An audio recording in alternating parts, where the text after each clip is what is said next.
Tu ya.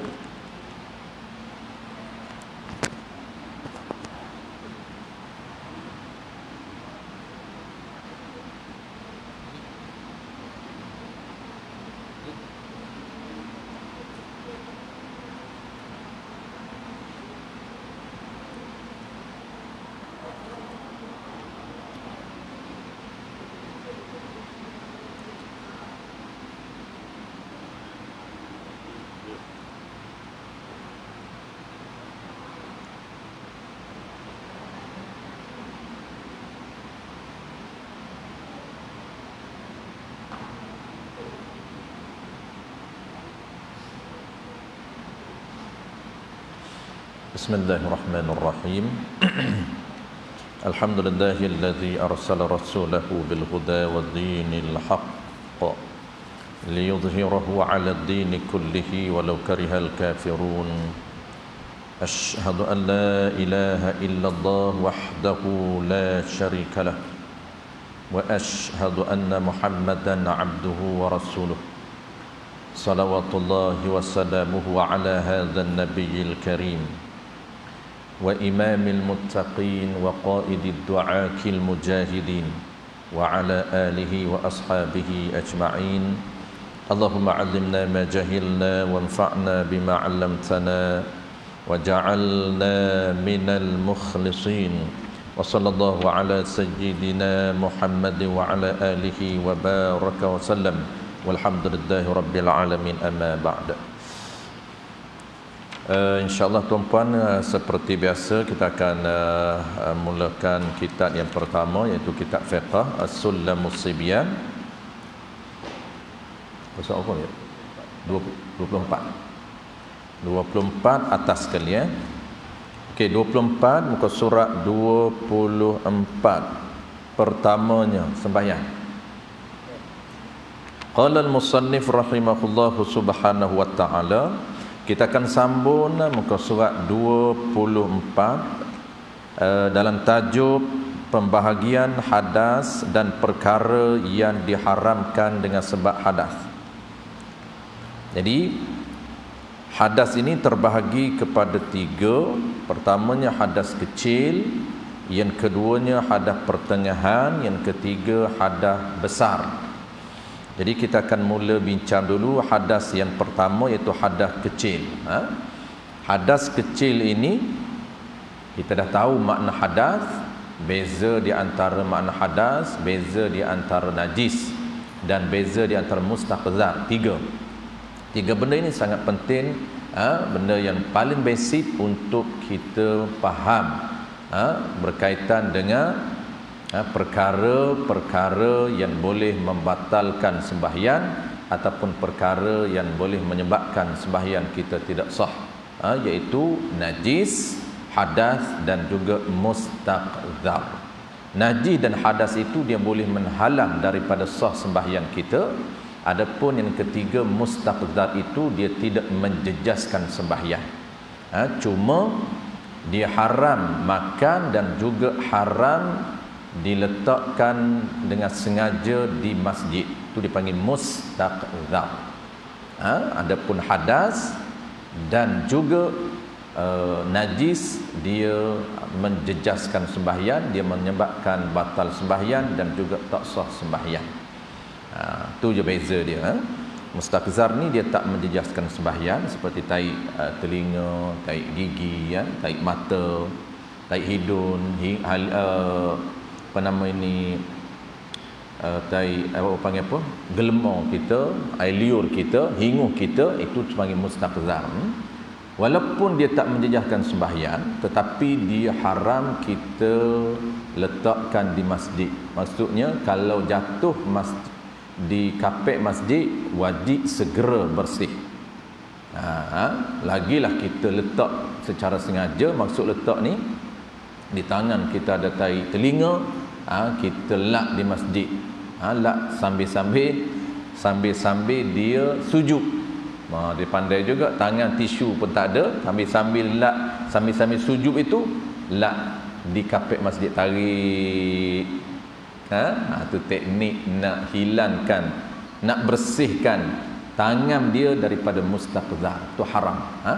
Kerana masjid tidak boleh diletakkan najis dan tak boleh diletakkan mustaqzar, benda-benda yang kotor. Baik, kita nak tengok hadas yang pertama. Yang hadas yang pertama hadas kecil. Yang hadas kita dah tahu. Yang kedua, nama pun kita dah bincang sebelum daripada ni. Kenapa dipanggil kecil? Nisbah dua benda. Perkara nisbah tempat yang wajib basuh tu dipanggil kecil. Kenapa dipanggil hadas kecil, hadas besar? Merujuk kepada nisbah yang wajib basuh, iaitu kecil, tak luas, tak banyak. Kecil ini hanya hadas itu berada pada 4 tempat sahaja. Itu kecil. Ada di muka hadas, ada di tangan hingga siku hadas, ada di kepala dan kaki.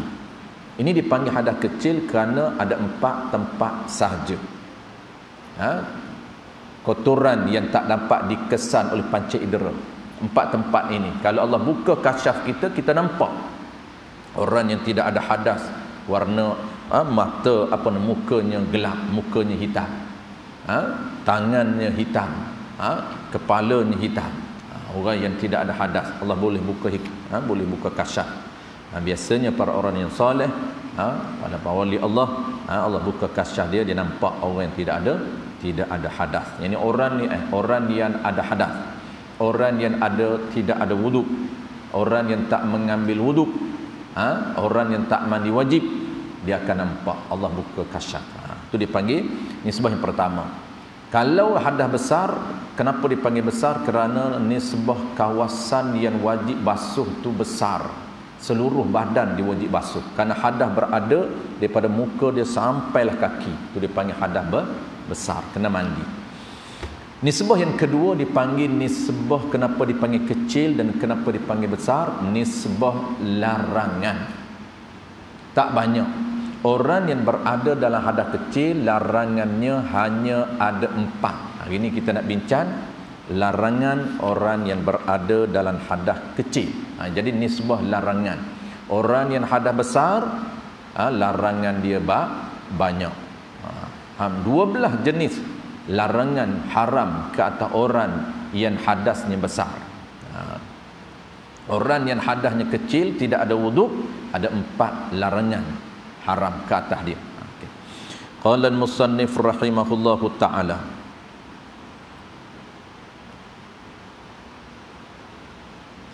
maka haram dengan ada ia hadas kecil itu 4 perkara jua. Itu tajuk sebelum daripada tu, sebelum kita sambung malam ni. Sebelum kita sambung pagi ni.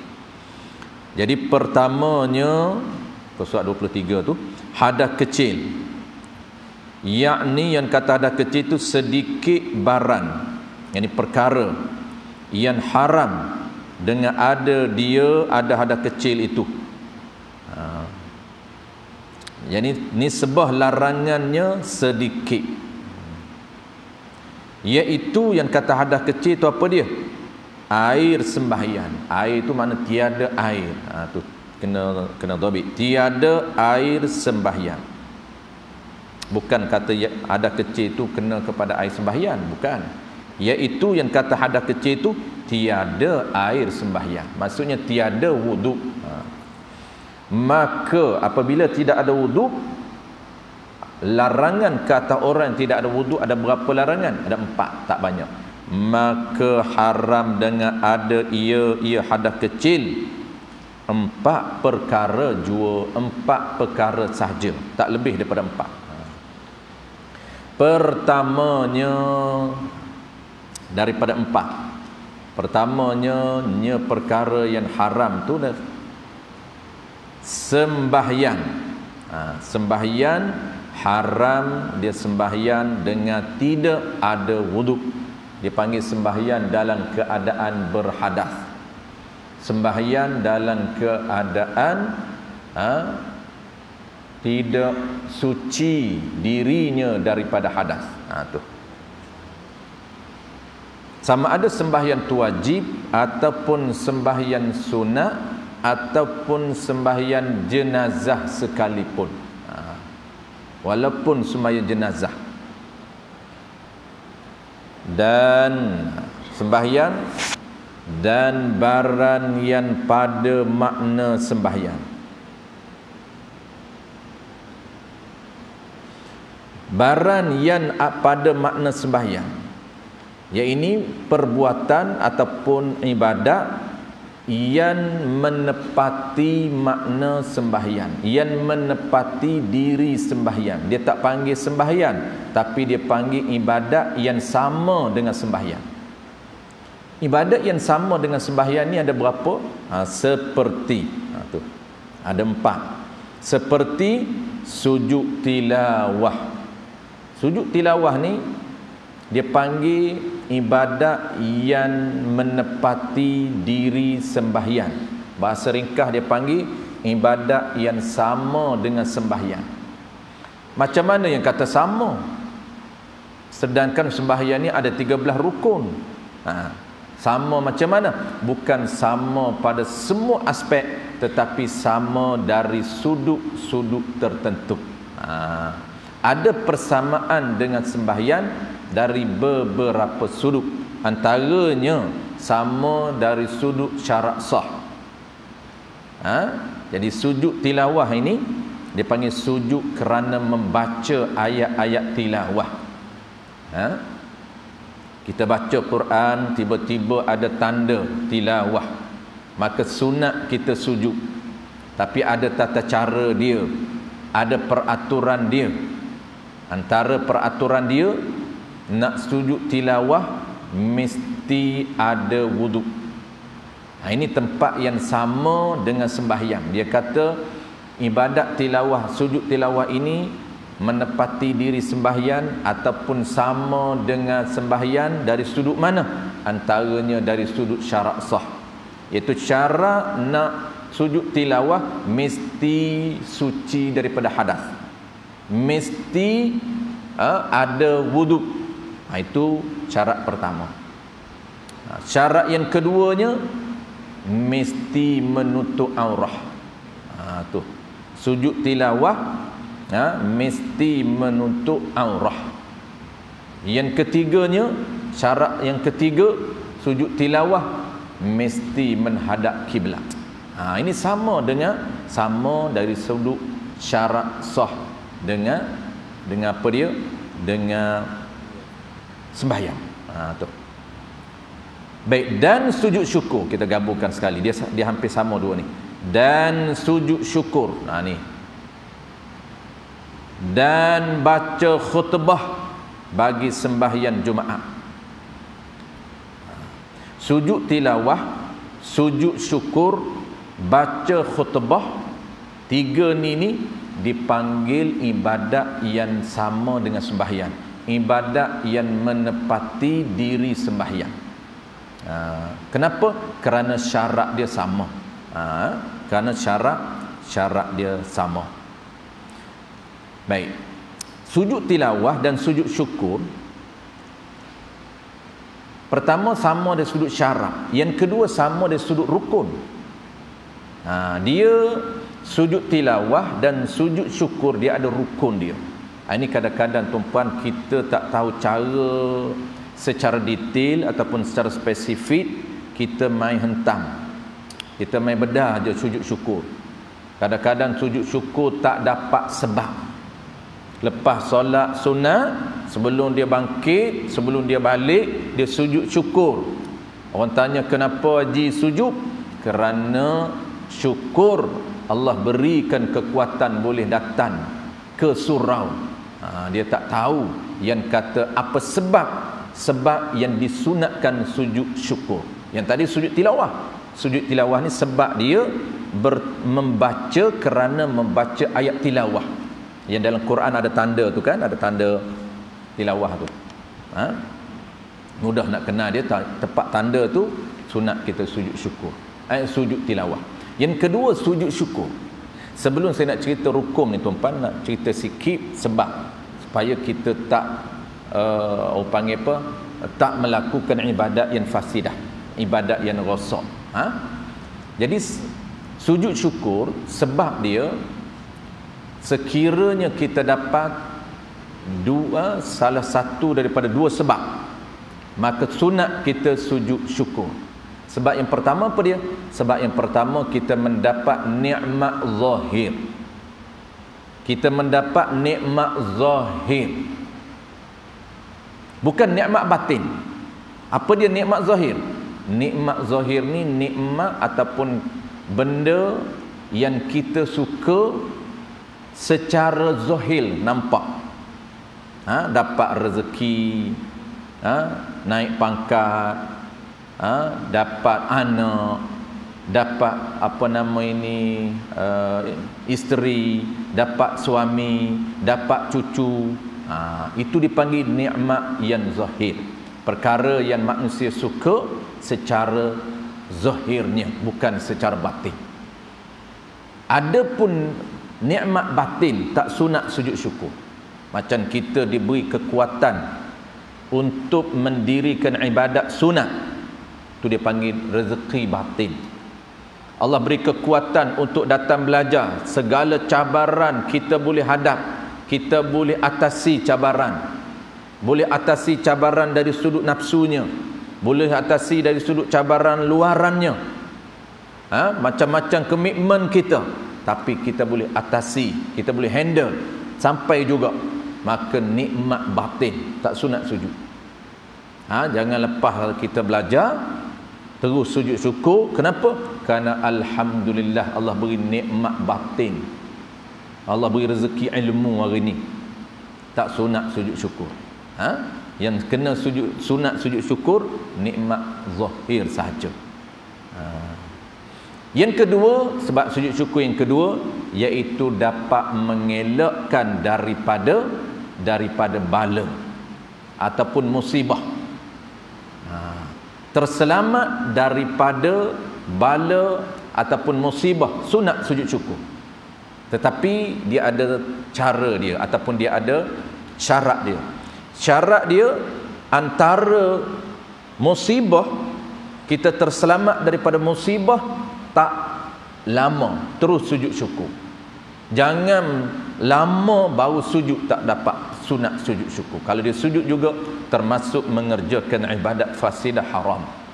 Kenapa? Kerana tak dapat syarat dia buat juga, termasuk melakukan ibadat yang fasidah, yang tak terpakai, yang rosak ataupun yang tak kena dengan peraturan. Tu. Contoh macam mana tuan-puan? Banyak musibah, penyakit termasuk musibah. Orang semua dalam kampung kita kena serangan denggi, kena COVID-19, semua kena. Kita je yang tak terkena. Sunat sujud syukur. Ataupun musibah apa dia? Kita datang tadi hampir nak kena langgar, hampir nak aksiden, terselamat daripada aksiden, terselamat daripada musibah, terselamat daripada orang nak langgar kita. Maka jarak di antara terselamat jangan lama. Tak semestinya kita terparking motor, parking kereta tepi jalan terus sujud. Tak semestinya, tapi bolehlah kalau nak buat. Tapi nak cerita perkiraan lama itu pada uruf. Jadi di antara tempat yang dia nak kena langgar itu dengan sampai di tempat yang dia sesuai sujud tak lama. Maknanya dia balik sampai rumah terus sujud. Jangan sampai rumah mandi apa itu semua buat benda tidak ada kaitan dengan sujud, kemudian baru sujud tak dapat. Tak dapat apa? Tak dapat syarat. Tu settle. Dua sebab baru sunat sujud syukur. Baik, sujud syukur ni tata cara dia yang sama dengan sembahyang. Apa dia? Iaitu rukun. Tadi sama dari aspek syarat sah. Yang kedua sama dari aspek rukun. Ni rukun ni lah merujuk kepada tata cara. Nak buat sujud syukur ni, pertama tuan-puan kena niat. Kena niat sujud syukur. Jangan sujud tanpa niat. Kena niat. Yang kedua kena ada takbir. Ni kadang-kadang kita main hantam je, kita main sujud. Niat ada tapi tak kena tempat. Jadi dia sama dengan sembahyang dari sudut rukun. Pertamanya kena ada niat, yang keduanya kena ada takbiratul ihram. Dengan niat sujud tilawah ataupun sujud syukur. Takbir, bukan angkat tangan, tak angkat pun tak apa. Sujud syukur, Allahu Akbar, terus sujud. Maknanya tak semesti kena angkat tangan tu sunat, tak angkat pun tak apa. Jadi Allahu Akbar terus sujud. Masa Allahu Akbar tu niat hati kita, aku sujud syukur. Bukan niat semasa dalam sujud, niat semasa takbir. Allahu Akbar masuk dalam ibadat. Apabila ibadat ni tuan-puan, dia panggil formula asas ataupun konsep umum lah, konsep umum, dia ada masuk, dia ada keluar. Dia ada waktu, maksudnya dia ada cara masuk ibadat, cara keluar ibadat. Apapun ibadat, haji, tawaf, haji, umrah ataupun sembahyang, puasa, masuk sembahyang bila? Iaitu niat takbiratul ihram. Keluar sembahyang bila? Salam. Yang ketiganya sujud satu kali. Pertama niat, kedua takbir, ketiganya sujud sekali sahaja. Sujud syukur pun sekali, tilawah pun sekali. Dan yang keempatnya ialah keluar daripada ibadat, salam. Yang keempat salam, kena ada salam. Sujud syukur topan Allahu Akbar, sujud. Lepas sujud tu terus bangkit, Assalamualaikum warahmatullahi. Keluar daripada ibadat. Ibadat apa? Ibadat sujud syukur.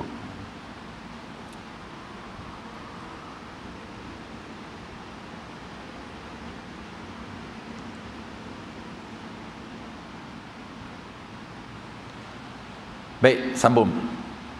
Dan baca khutbah bagi sembahyang Jumaat. Jadi ketiga-tiga ni sama. Sujud tilawah, sujud syukur, baca khutbah. Sama dari sudut syarat sah. Dan keduanya, pertamanya sembahyang haram. Jadi orang yang sembahyang, orang yang tidak ada wuduk, dia tak boleh sembahyang, dia tak boleh sujud syukur, dia tak boleh sujud tilawah.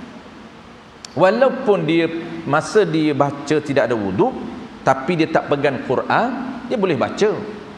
Orang yang tidak ada wuduk, dia tak sama dengan orang yang berhadas besar. Orang yang hadas besar baca Quran tak boleh dengan niat Quran, walaupun satu ayat, walaupun satu huruf Quran dia sebut, tapi niat dia sebut itu huruf Quran, haram kalau dia hadas besar.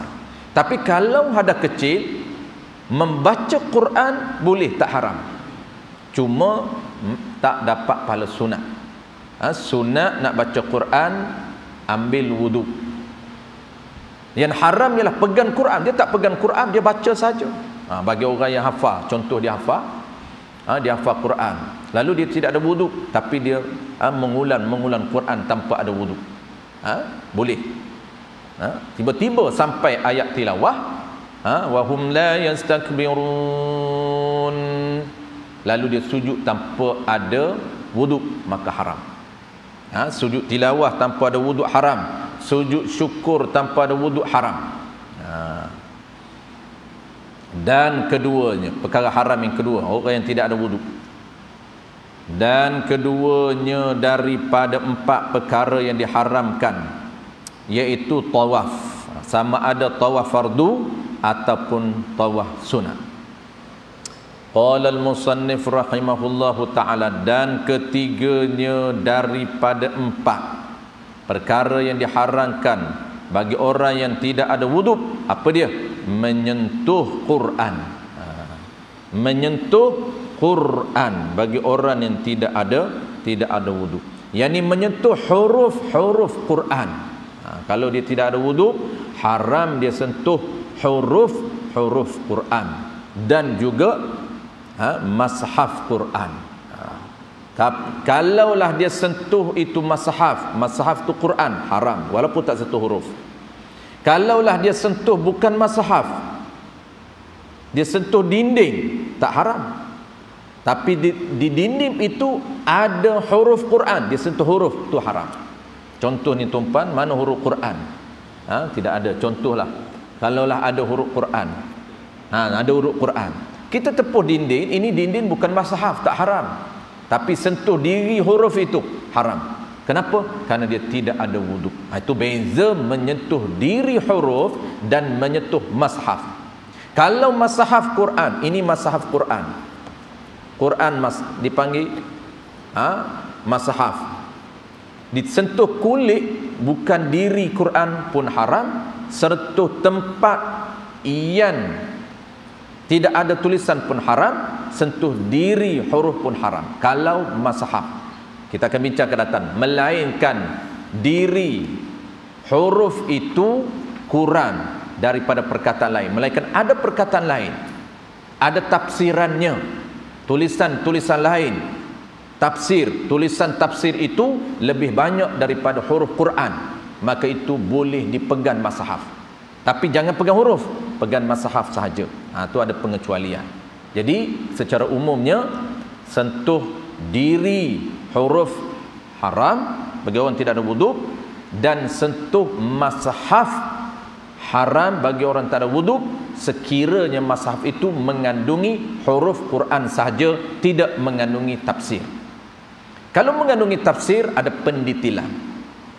Kalau tafsiran itu lebih banyak daripada huruf Quran, maka boleh dipegang tempat yang tidak ada tulisan, boleh dipegang helaian yang tidak ada tulisan, sekiranya masahaf itu mengandungi tulisan lain lebih banyak daripada diri ataupun huruf Al-Quran.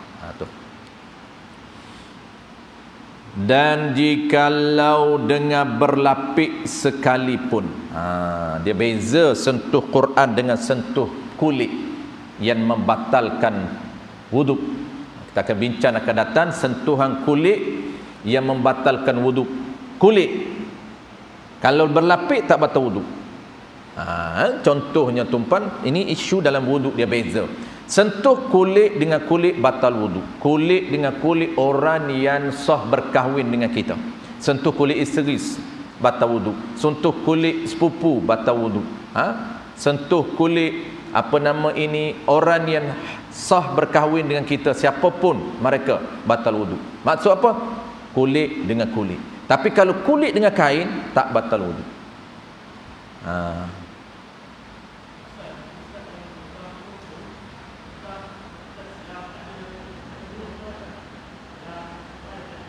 Quran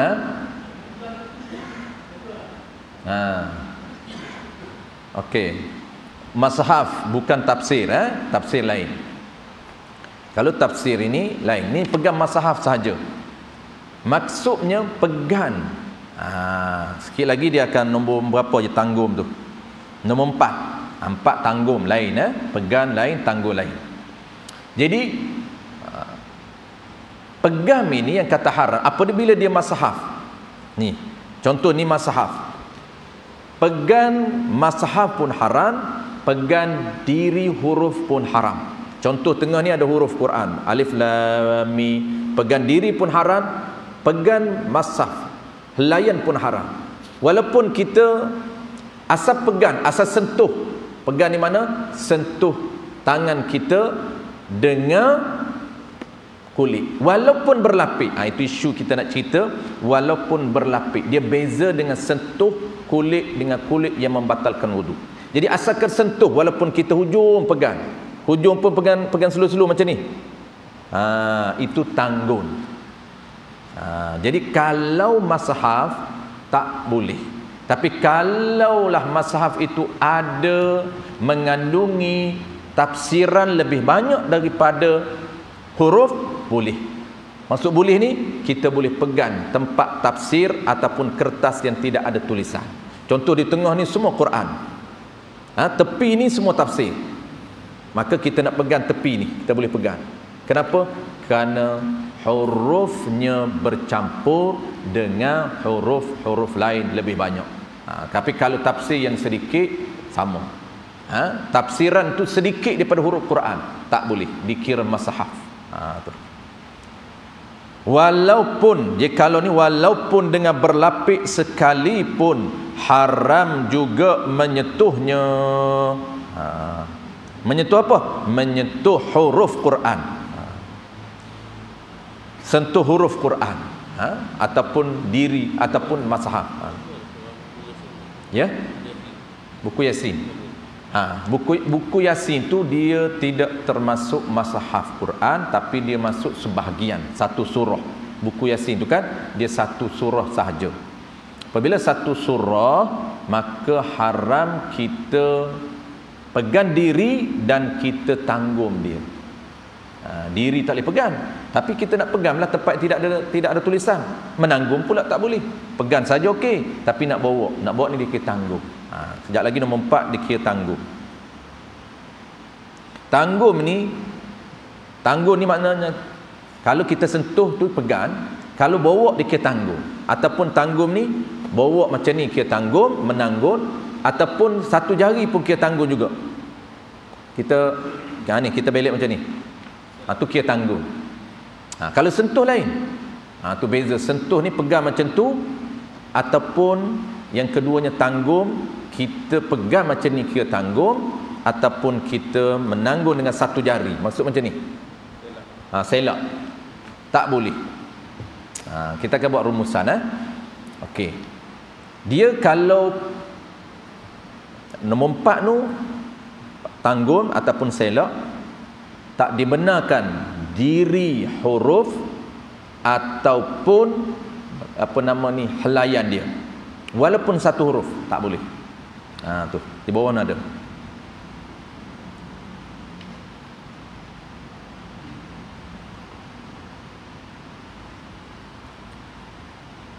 Melainkan yang tak haram sentuh. Ni sentuh. Sebab nombor 2 ni sentuh. Bukan tanggung Quran. Bukan bawa Quran. Ni sentuh atau pegang Quran. Sentuh dengan pegang samalah. Sentuh atau pegang. Sentuh ni mana bertemu tangan kita dengan huruf Al-Quran. Melainkan yang boleh sentuh, tak haram. Tak haram sentuh azimat daripada ayat-ayat Quran. Tulisan azimat ni mana tulisan daripada ayat Quran. Tulisan daripada ayat Quran. Maka tafriq bagi kata melainkan tu. Yang kata melainkan tak haram tu azimat. Azimat ni tulisan ayat Quran. Kita buat azimat. Kita ambil surah mana-mana kita tulis. Itu tak haram sentuh. Maka tiada haram menyentuh azimat, dan atau kata sentuh, dan menanggungnya dan membawa azimat. Sentuh pun tak apa, bawa pun tak apa. Sentuh, pegang, dan yang keduanya lah membawa azimat. Bukan. Azimat ni tulisan daripada ayat Quran. Contohlah kita nak buat ada tulisan daripada 2 ayat, ataupun kita ambil ayat wa may yattaqillaha yaj'al lahu makhraja, ayat 1000 dinar. Kita nak jadikan azimat. Maksudnya kita nak jadikan dia itu sebagai bukan Quran, sebagai azimat. Kita tulis dalam kertas, kemudian kita lipat-lipat, kita pegang, kita bawa. Maka azimat yang ditulis asin daripada Quran itu, maka hukum dia tak haram kita sentuh, tak haram kita membawa, yakni menanggung. Tapi dengan syarat. Tak haram tu dengan syarat. Dia panggil dengan tu qaid pada tak haram. Dengan syarat niat oleh orang yang menyurat. Menyurat tu menulis. Dengan syarat niat oleh orang yang menulisnya, menulis azimat, akan buat azimat. Masa dia tulis tu bukan dia niat tulis Quran, bukan. Dia niat tulisan Quran itu untuk dijadikan azimat. Satu. Syarat yang kedua tak haram, dan atau pada kata niat. Pertama kena niat tulisan itu sebagai azimat, dan jangan habis sebuah Quran.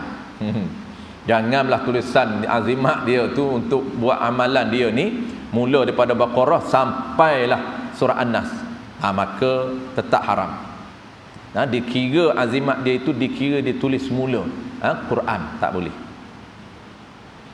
Adapun muqabil kata tak haram ni. Adapun jika tak kala, yakni ketika menyurat, menulisnya azimat niat untuk dibaca. Dia niat untuk dibaca. Niat Quran lah. Quran tu dipanggil untuk dibaca. Quran ni kan Quran ni makna apa? Quran makna bacaan. Ketika dia menulis itu, dia niat untuk dibaca ataupun niat Quran, ataupun itlaq, semata-mata tulis dengan tiada niat azimat dan tak niat Quran, tu namanya itlaq. Tak terlitah pun ketika dia tulis tu untuk azimat, dan tak terlitah juga untuk Quran. Tak ada apa pun. Kosong masa dia tulis tu. Tak ada gambar dalam minda dia ini untuk azimat, tak ada terlitah dalam minda dia untuk Quran. Masa dia tulis. Apa yang kata itlaq tu? Badan. Tiada niat apa-apa waktu dia tulis tu. Kemudian selepas dia tulis tu, diambil buat azimat. Selepas dia tulis lengkap dah ayat wa may yattaqillaha yaj'al lahu makhraja, barulah dia terlitah, dah elok dah tulis ni, kita buat azimat lah. Boleh dah letak di mana-mana, gantung di dinding ke, contoh sajalah, bukan nak suruh gantung di dinding, Wahabi marah. Maka haram menyentuh azimat, haram juga. Sebab apa? Sebab ketika dia tulis tu, dia tak niat azimat. Dia tak niat azimat ketika tulis. Dia itlaq. Dia terlitah apa-apa, selepas dia tulis barulah dia niat nak jadikan azimat. Haram juga. Jadi Quran. Apabila jadi Quran, maka haram kita sentuh. Maka haram menyentuhnya, menyentuh azimat, dan menanggungnya, membawa azimat. Apabila Quran, diri Quran, haram kita sentuh, haram kita bawa. Haram sentuh, haram bawa tu. Haram menyentuhnya, menyentuh azimat, dan menanggungnya, menanggung azimat tu oleh orang yang ada hadas. Orang yang ada hadas kecil, haram dia sentuh, haram dia bawa. Sentuh pun tak boleh. Quran duduk atas meja, nak sentuh pun tak boleh. Tak bawa pun sentuh je, buka. Buka slow-slow. Kerana dia kata nak bawa tak boleh. Dia tak tahu sentuh pun tak boleh. Kadang-kadang kita faham di mushaf ini jangan pegang huruf je, sentuh hujung boleh. Hujung kertas tu kan tak ada huruf, boleh. Itu bukan mushaf, itu Quran yang ada tafsiran, ataupun mushaf yang ada tafsirannya. Nanti dia detailkan di bawah. Jadi secara umum dulu, sebelum kita bincang detail isu pegang ni, isu tanggung ni ataupun isu bawa ni, isu sentuh dulu. Sentuh haram sekiranya sentuh itu diri huruf ataupun mushaf.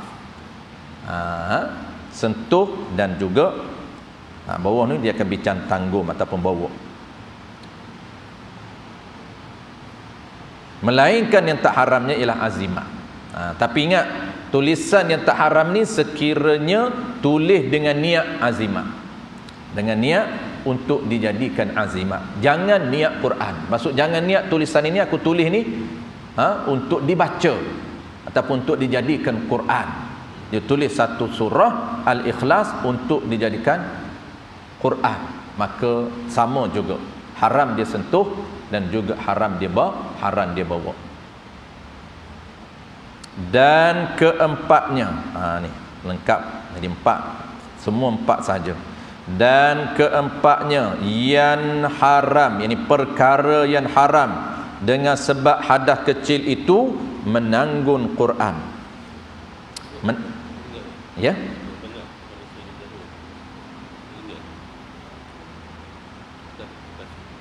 Oh, okey, tak habis lagi atas. Baik, di atas sikit lagi tuan-tuan, tak habis lagi.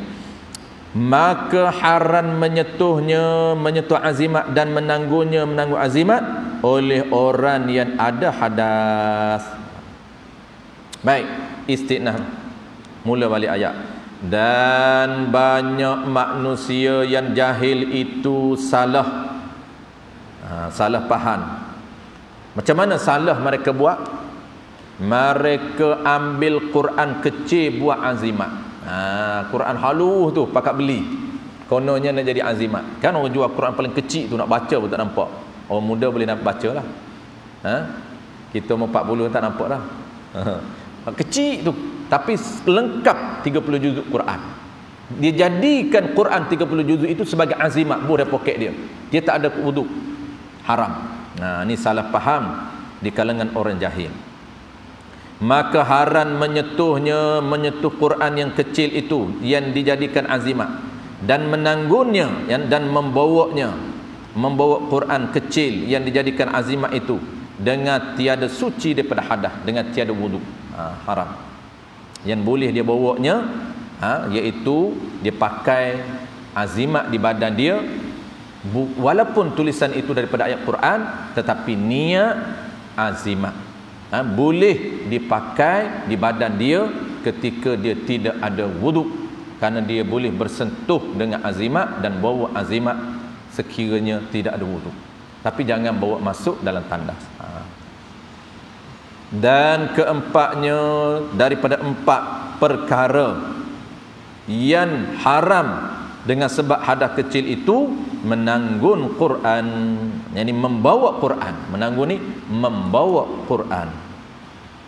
Dan jika satu huruf sekalipun tak boleh. Kalaulah yang kita tanggun itu satu huruf, yang kita bawa itu satu huruf, tetap haram.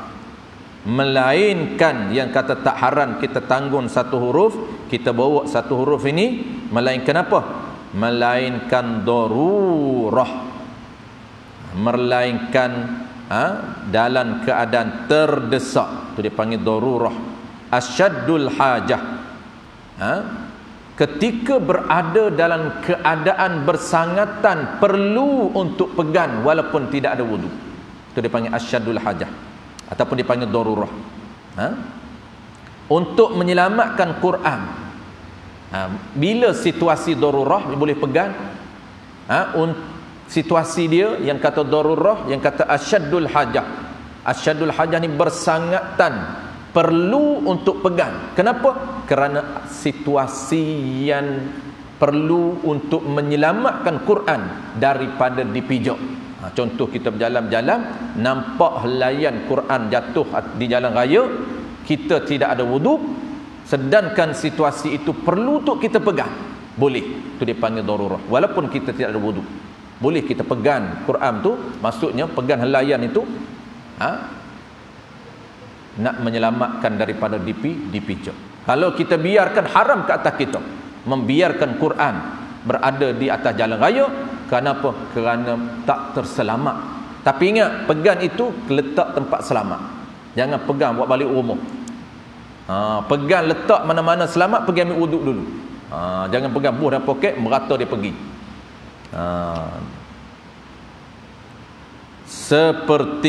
Seperti ni dia panggil contoh bagi kata darurah. Jika ia seseorang pergi mengangkat hadas, takut terbakar Quran. Kalaulah dia tengok Quran nak terbakar, dia pergi ambil wuduk, terbakar dulu Quran. Boleh pegang Quran sebelum ambil wuduk.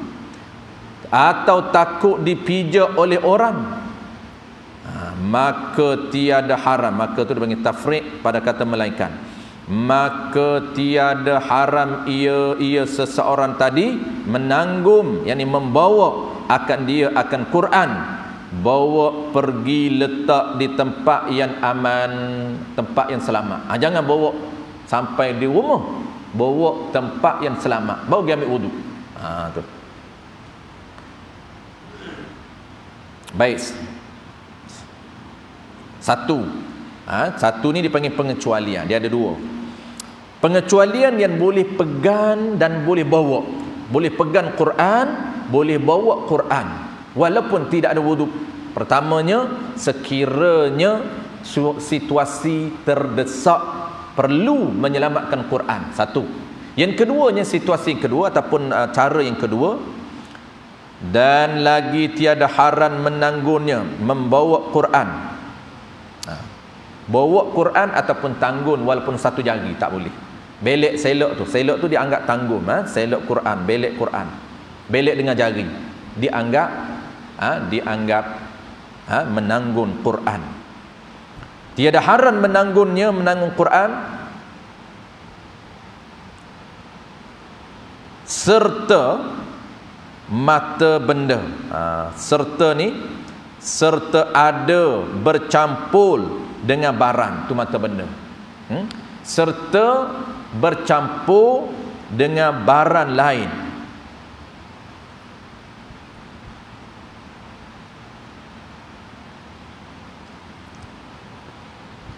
Kita bawa Quran, tapi Quran itu bercampur dengan benda lain. Contoh macam mana tuan-tuan? Kita bawa beg. Kita bawa beg study kita, beg belajar kita ni, kita masukkan Quran dalam tu. Dalam tu juga, dalam beg kita tu adanya kitab, adanya buku lain, adanya Quran. Boleh tak kita bawa beg? Kita bawa beg, pegang beg. Jawab dia boleh. Kenapa?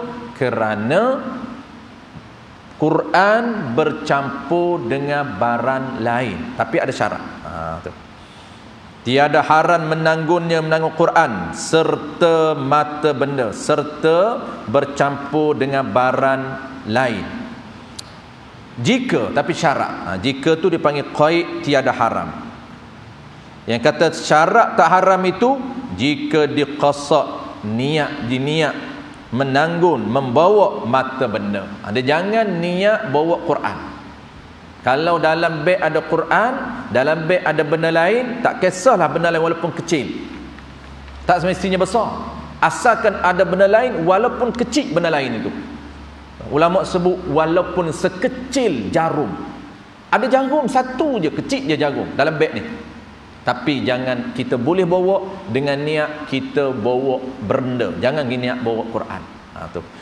Yang pertama, jika diqasad, diniat membawa mata benda, satu, atau qasad ataupun niat menanggung Quran serta mata benda, dua, niat yang kedua, ataupun itlaq, ataupun tiada niat apa-apa. Ada tiga cara. Pertamanya, ketika beg kita ini ada Quran dan ada buku lain ataupun ada barang lain, walaupun kecil mana barang tak kisah, cara yang tak haram mesti niat. Cara niat pula mesti kita niat itu salah satu daripada tiga. Pertamanya, kita niat bawa barang. Yang kedua, kita niat bawa barang dan Quran. Jangan niat bawa Quran saja, tak boleh, haram. Niat bawa barang dan Quran. Yang ketiga, ada pilihan lagi ketiga. Yang ketiga ni dia tak terlitah apa-apa pun masa dia bawa. Dia panggil itlaq, tak terniat, tak niat apa-apa masa dia bawa. Apa maksud tak niat apa-apa? Tak niat bawa Quran, tak niat bawa barang, tak niat bawa barang dan Quran. Itu dia panggil itlaq, tak niat apa-apa. Masa kita pegang tu tak terlitah pun apa-apa, tak haram. Kerana dalam tu ada Quran dan dalam tu ada barang lain. Tu.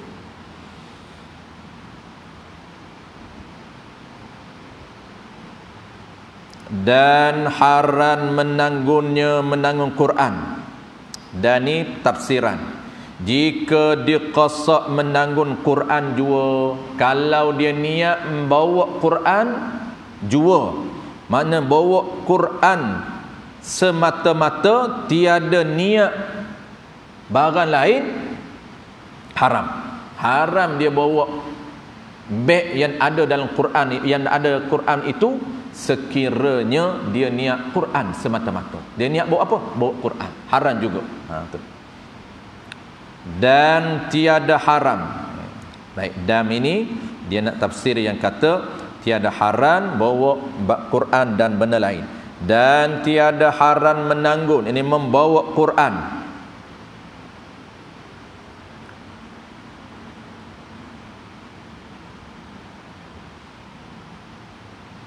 Ini kira bawa ni tuan-tuan, kira bawa Quran. Bukan kira sentuh huruf, tak sentuh huruf, dia kira bawa. Sentuh huruf tak boleh juga. Dia kira membawa Quran. Sentuh huruf itu nombor 2 bincang tadi. Yang keliru di antara nombor 3 ni, sentuh dengan bawa lain. Sentuh huruf, bawa Quran ataupun bawa mushaf. Bawa mushaf Quran ataupun bawa Quran kita panggil. Bukan sentuh. Sentuh bertemu dengan kulit kita dengan Quran walaupun berlapik. Ini bawa, pegang, tanggung. Dia panggil bawa, bukan sentuh. Ni. Dan tiada haram menanggung, ini membawa Quran.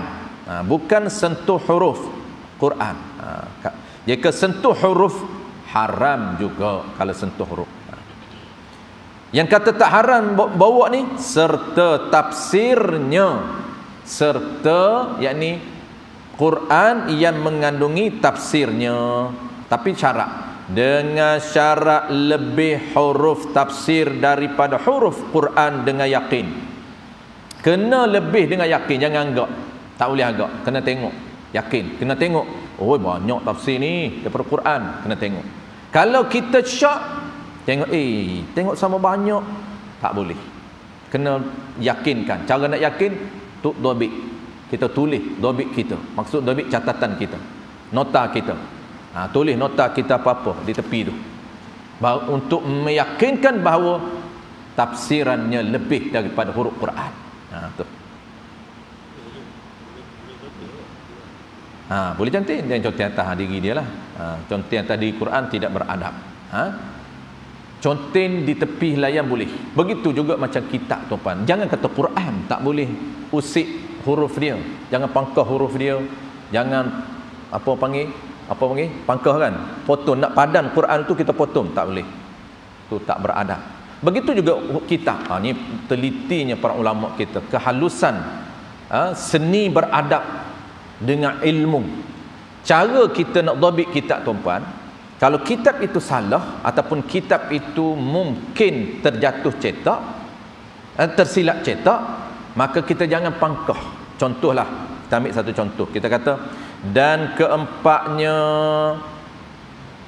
perkara yang, sepatutnya tidak ada perkara ni, contohnya. Maka jangan kita pangkah di atas perkara itu. Kalau kita nak betulkan, ulama kita ajar kurungan, buat tanda bahawa ini tidak ada dalam cetakan. Jangan kita potong. Kan biasa kita kalau tulis, kita belajar di sekolah, kita tulis pakai bolpen, salah kita akan potong tengah kan. Itu standard kita. Tapi ilmu syara beradab dengan dia, jangan potong dia. Maksud jangan pangkah dia, jangan hilangkan dia. Tu cara beradab dengan ilmu syara. Karena ilmu syara ini diambil daripada ilmu Quran. Petah lagi Quran, huruf demi huruf itu dia ada nilai dia, tak boleh kita nak buang dia, nak pangkah dia. Baik, qala al-musannif rahimahullahu taala. Sambung sikit lagi tu. Niat dengan syarat lebih huruf tafsir daripada huruf Quran dengan yakin. Yakin walaupun lebih itu satu huruf tak apa. Satu huruf aja kita yakin lebih, tak apa. Asalkan lebih aja, tak perlu lebih banyak. Lebih satu huruf.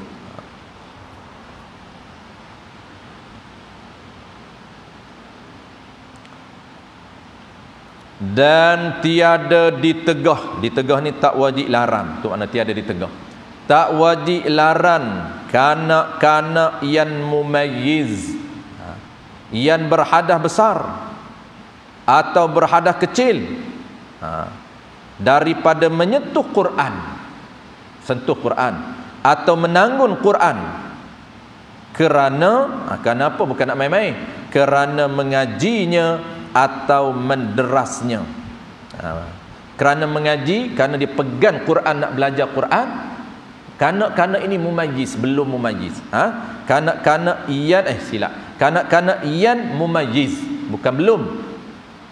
Dia dah capai umur mumayyiz. Kalau capai umur mumayyiz, sepatutnya kita kena ajar dia ambil wuduk. Pegang Quran kena ada wuduk, kena ada wuduk. Kalau dia mumayyiz, belum mumayyiz tak apalah. Kalau mumayyiz, peraturan dia, wali ibu bapa mesti latih anak ambil wuduk, ajarkan ambil wuduk. Mumayyiz ni umur berapa? Ini penting nak kena tahu, sebab kita nak tahu anak kita ni umur mumayyiz ataupun tidak. Sebab mumayyiz kena ajar dia ambil wuduk. Tak boleh tak ajar dia ambil wudu. Kena ajar dia solat. Haram ke atas bapa tak masih belum ajar anak yang mumayyiz tata cara solat. Kena ajar ilmu rukun solat biasa, kena ajar. Ni adik abang, ni rukun solat 13. Cara abang nak buat, abang buat macam ni. Bila kena ajar dia? Mumayyiz. Mumayyiz ni dari dua qaul. Qaul yang pertama dia tak kira umur. Ni qaul muktamad. Dia tak kira umur, penilaian dari sudut tahap kematangan. Bukan penilaian dari sudut umur, tidak. Qaul yang pertama, pendapat yang kuat, pendapat yang muktamad mazhab kita, penilaian mumayyiz atau tidak berdasarkan kepada tahap kematangan IQ dia. Kematangan ini dinilai dari sudut apa? Dinilai dari sudut matan, dari sudut apa? Dari sudut taharah dan juga makan minum dia. Maksud apa? Maksud kita nilai dia dah pandai bersuci, pandai basuh kecil sendiri, pandai basuh berak sendiri. Kita tengok dia basuh kecil sendiri, kita ajar ban basuh kecil macam ni. Dia basuh sendiri kena. Dia basuh berak sendiri bersih. Kita dah ajar dulu. Kita ajar basuh berak begini ban. Umur 4 tahun kita dah ajar. Basuh berak begini ban. Abang kecil, abang basuh begini. Kita tengok dia kecil, dia basuh cantik. Kita tengok dia berak, dia basuh cantik. Dan penilaian dari sudut apa? Kematangan dari sudut makan minum. Dia berdikari sendiri. Dia boleh makan minum sendiri tanpa bergantung pada ibu dia. Dia tahu di antara najis dengan tak najis. Ni dia kata najis, ini okey. Itu dianggap mumayyiz. Makna apa mumayyiz? Makna asal dia mumayyiz ini orang yang anak-anak yang mencapai tahap IQ dia yang boleh membezakan antara najis dan tak najis, antara bersih dan kotor. Itu dipanggil mumayyiz. Mumayyiz itu ciri, sifat. Sifat IQ dia. Kalau matan, penilaian matan dari sudut taharah dan makan minum dia, walaupun umur dia 5 tahun, dia anggap dia mumayyiz. Ada anak-anak yang sekarang cepat matan, umur 5 tahun dah matan, dah pandai basuh berak sendiri, dah pandai kecil sendiri, basuh kecil sendiri, makan semua sendiri boleh. Tak perlu ibu dia yang yang handle. 5 tahun dinamakan mumayyiz. Wajib ajar dia sembahyang. Wajib ajar dia berkaitan dengan jual beli. Sekiranya kita nak lepas dia jual beli sendiri. Kalau dia tak terlibat apa, kita tak nak hantar dia sekolah lagi, okey, tak perlulah. Kita ajar lagi jual beli. Tapi sembahyang berkaitan dengan ketuhanan wajib ajar. Wajib ke atas siapa? Wajib ke atas wali. Okey, qaul yang kedua dikira umur. Penilaian dari sudut umur, ini mudah, iaitu umur 7 tahun ke atas. 7 tahun ke atas tuan-puan, umur 7 tahun saja dikira mumayyiz. Maka isu mumayyiz ini dia ada hukum ke atas wali, iaitu wali wajib mengajar dia hal ehwal fardu ain. Wajib ajar dia berkaitan dengan ketuhanan, berkaitan dengan ibadat. Wajib ajar dia. Tu. Dan isu sentuh pula, sepatut dia kena ambil wudu. Wali mumayyiz, walilah kena suruh ambil wudu. Tetapi ada pengecualian. Kalau dia nak mengaji Quran dan nak menderas. Menderas ni maknanya ulang kaji. Menderas ni maknanya dia nak exercise ataupun ulang kaji Quran itu. Contoh dia menghafal Quran, umur 5 tahun hafal Quran, umur 6 tahun hafal Quran, umur 7 tahun hafal Quran. Maka dia nak ulang kaji Quran. Boleh pegang Quran sekiranya dengan tujuan dua ni. Tujuan untuk belajar Quran, untuk baca, dan tujuan untuk mengulang kaji Quran. Boleh. Walaupun dia tidak ada wudu. Tak wajib kita cegah. Dia tu memanglah tidak ada wajib, tidak ada haram kata dia. Sebab dia tak balik lagi. Tapi isunya ke atas kita wali ni. Kita tengok anak kita pegang Quran, tak ada wudu. Tapi pegang, nak tanya, pegang buat apa ban? Dia kata, abang nak belajar. Tak apa. Tak wajib kita haram, larang dia. Tu. Dan keduanya hadas pertengahan. InsyaAllah tuan-puan, hadas pertengahan ni kita akan sambung bulan depan, akan datang.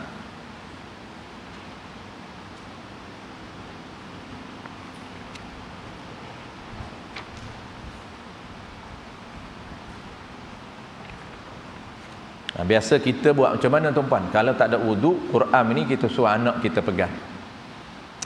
Haram juga anak kita pegang. Hanya boleh pegang ni, mumayyiz ni, anak kita kan tak balik lagi tapi dah mumayyiz. Anak kita kelas 3 tak balik lagi tapi dah mumayyiz. Darjah 2. Ban, abah tak ada wuduk ban. Tolong ambil saban Quran ni ban. Pindah. Pindah mana? Pindah atas almari. Bukan untuk mengaji. Untuk pindah tak boleh, haram. Siapa yang haram? Bukan anak, kita haram. Ayah tak ada wuduk. Dia faham macam mana? Dia faham anak yang belum balik boleh pegang Quran walaupun tak ada wuduk. Tak boleh. Tak boleh maksud apa? Kalau kita nampak, kita wajib cegah dia. Kalau dia mumayyiz. Kalau lah belum mumayyiz tu lainlah cerita, tapi janganlah bagi dia hancurkan Quran. Cuma contoh anak kita baru umur 2 tahun dia mengaku-mengaku pegang Quran. Jangan haram. Mana ada haram lagi budak tu. Baru 2 tahun. Atas kita yang adakah kita wajib cegah dia. Kalaulah dia memang pegang dah mumayyiz ni, tak kisah belum mumayyiz tu. Itu bukan dia pegang nak ni pun, tu dia pegang main je. Janganlah bagi dia main. Ini isu dia dah besar. Apabila dia besar, dia pegang itu untuk tujuan tertentu. Tujuan nak alih, nak pindah, tujuan nak mengaji, tujuan nak main-main saja, itu wajib kita larang dia. Kenapa? Kerana dia tidak ada wuduk. Ataupun kita suruh dia ambil wuduk, barulah dia pindah Quran. Barulah dia ambil Quran pindah. Ada satu lagi tuan-puan, tu yang pertama, yang jenis suruh anak tu. Yang kedua, dia ambil kain, lupa nak bawa. Ambil kain. Ni Quran atas meja, ambil kain bungkus. Dia kata saya ni tak ada wuduk. Ambil kain, pegang dengan kain. Mungkin kita kat sini tak buat. Saya biasa nampak dan memang agak masyhur lah satu tempat tu. Dia ambil kain lepas ni kain apa-apalah. Dia take Quran, dia letak bungkus Al-Quran, dia pegang, dia letak pindah. Kenapa tu Ji? Tak ada wuduk. Dia sangkakan boleh sentuh dengan berlapik ataupun boleh bawa dengan berlapik. Jawab dia haram walaupun berlapik. Kalau sentuh orang tak apa, dia ada wuduk. Jadi nak sentuh perempuan itu kalau sentuh kulit dengan kulit batal wuduk. Tapi kalau sentuh berlapik tak batal wuduk. Berlapik tak batal wuduk. Isteri kita ada wuduk tapi dia nak sentuh kita, kena lapik lah. Suruh dia sentuh tempat yang tak batal wuduk. Wallahu a'lam. InsyaAllah kita sambung lain kali. Kita break dulu tuan-puan seperti biasa. Kita awal kita break 10.30. Betul dah kan? 10.30, 27, 3 minit lagi. Tak apalah kita break awal. Jam saya 10.27. Ingat betul tak? Jam saya lewat 2 minit. 10.30 dah sepatutnya. 10? Okey, 10.29. Tak apa. Seminit awal. Biasa 10.30 ataupun 10.35. Ini dia awal sikit. Sebab dia kebetulan dia stesen dia. Kalau kita baca lagi dia akan jadi lewat. Baik, tajuk seterusnya cantik dah kita berhenti, iaitu hadaf pertengahan. Kita akan bincangkan datang. Kita akan break seperti biasa tuan-puan, 15 minit saja. 15 minit saja boleh sama-sama pakat meraihkan hidangan yang EJK telah sediakan. Tempat biasa, muslimat tepi ni, muslimi ujung sana. Dan kita akan sambung balik 10.45. Jangan pukul 11 tuan-puan, lewat. Kita akan berhenti sebelum pukul 12. Dia cuma isu-isu tertentu saja berhenti pukul 12. Kalau nampak kita mula lewat, perlu berhenti pukul 12, barulah kita lajak sampai pukul 12. Wallahu a'lam.